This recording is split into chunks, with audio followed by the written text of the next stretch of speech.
Israel's military has expanded its ground offensive in central and South Gaza, targeting terror group Hamas. The Israeli army released video footage and still photographs which showed ground operations and strikes on Hamas infrastructure in Gaza. Israel says it will not halt its ground campaign in Gaza until it destroys the Hamas movement, which controls the enclave. Egypt, meanwhile, confirmed on Thursday that it had put forward a framework proposal to end the conflict between Israel and Hamas in Gaza. Chairman of Egypt's State Information Service, in a statement, said that the framework, which includes 3 successive and linked stages ending with a ceasefire, was drafted after Egypt listened to the views of all parties concerned with it. The statement further reads, Egypt would give further details of the plan once those responses are received.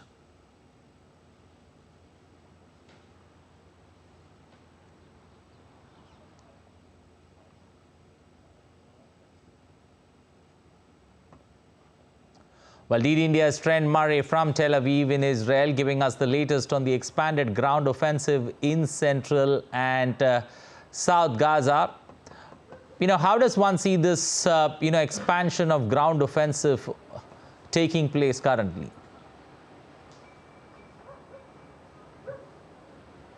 Well, the IDF has said that it will be deploying additional troops, reinforcements effectively to carry out this increased operation within southern Gaza, a particular focus on the city of Khan Yunis. Now, from the IDF's part, they say they're doing that because they believe the Hamas leadership is hiding out there, particularly in that underground tunnel network, and they are trying to detect and destroy them. But one of the challenges is this is a very densely populated environment, even more so now because Khan Yunis and Rafah as well in the south are evacuation hubs where people have fled already from the north of Gaza, central Gaza, to get away from the fighting, trying to seek safety in the south, but it would now appear there really just is nowhere safe within the entire Gaza Strip, given this expansion of the IDF's operations. That's got the UN concerned and other aid agencies on the ground who are asking Israel for a humanitarian pause, but the IDF is showing no signs of backing down right now. We have seen more airstrikes overnight, including on Rafah. Palestinian media says 20 people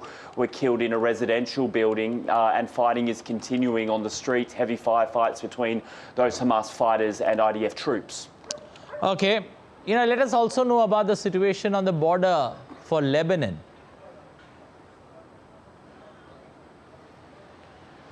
Yeah, look, a lot of focus on Gaza right now, understandably, but I think we really have to keep an eye on the Lebanese border because tensions there right now are boiling hot. A different group up there, Hezbollah, also linked to Iran. They have been firing a number of rockets over the Israeli border. The IDF has been responding with heavy airstrikes and artillery fire. In fact, yesterday we saw rocket sirens sound in Israel's 3rd largest city, Haifa. That is quite uncommon for the rockets to make it that far south from Lebanon. Now, as you might imagine, that is garnering a pretty strong reaction from the Israeli government. Benny Gantz, the war cabinet minister here, has been speaking about the situation in Lebanon, saying the Lebanese government needs to rein Hezbollah in. He says if they don't do that, then he will get the IDF to do it for them. Okay. Also, with regards to the Israel war cabinet meeting, that was supposed to discuss the post-war Gaza, has been long time coming. How do you see this particular development?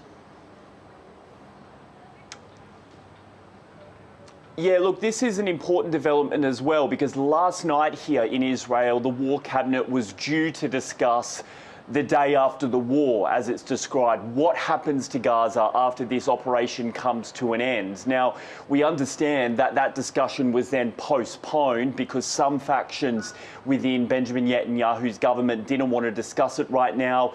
And in particular, this idea that the Palestinian Authority, which currently controls much of the West Bank, well, they would be put in place to replace Hamas effectively in running the Gaza Strip. Now, that idea is just a non-starter for for large swathes of the Israeli government, and also what the Egyptians are saying, who are trying to negotiate a peace deal right now, is that it's unrealistic to remove Hamas entirely from Gaza. So look, the discussions are taking place, the negotiations are happening, but right now I just don't think we're any closer to either a ceasefire or plan to come up with what to do with Gaza after this conflict comes to an end. The number of civilians, though, do continue to die. 21,000 people, we're being told by the Hamas-run health ministry. Okay, one final word, Trent. You know, Egypt has now put forward a framework proposal to end this particular conflict.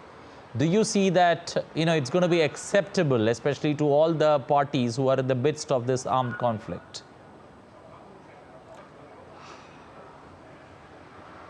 I mean, look, one can hope, I suppose. That would certainly be for, diplomats hoping there could be a resolution here, that there could be a breakthrough, but it's very difficult to see. We understand there is a three-part framework that's been put in place, effectively a 2-week ceasefire in order for hostages to be released, then a discussion about who governs Gaza after the conflict, and then thirdly, a complete end to the hostilities. Now, Hamas representatives have travelled to Cairo today to take part in the discussions. We don't have all of the details of the plan, but already some media in the Arab-speaking world is saying Hamas has rejected that plan. You'd also have to get Israel to sign on to it, which will be difficult given the divisions within the government here. I suppose going into 2024, one can be optimistic that at least the negotiations are taking place at Cairo, and also Doha is trying to find a path forward here. But right now, trying to get an agreement from all the different factions within Israel and Palestine seems very difficult. And so I think it will remain quite elusive to negotiate an entire humanitarian ceasefire for the people of Gaza. Trent, we'll leave it there. Thank you. Appreciate you joining us this afternoon.